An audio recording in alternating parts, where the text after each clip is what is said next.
ल good morning. आज चाहिँ चैत महिनाको कति गते हो? आज हो है 24 गते हो।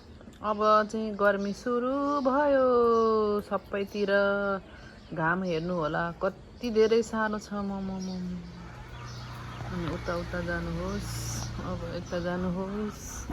आँपहरू फलेको छ यसपालि, टन्नै फलेको छ छिमेकीको। अब हाम्रो यस्तो छ हो गाउँमा त गर्मी छ सुरु भयो।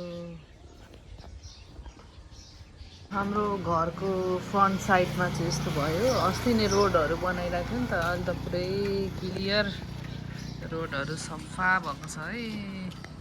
रोड बनियो नि त अहिले। अनि घाम चाहिँ लागेर 8 बजे नै यस्तो छ। अब मधेसमा बस्न सकिँदैन। अब भेरेटारतिर कसले घर किन्ने हो त्यता बस्नुपर्छ, नत्र बस्न सकिँदैन।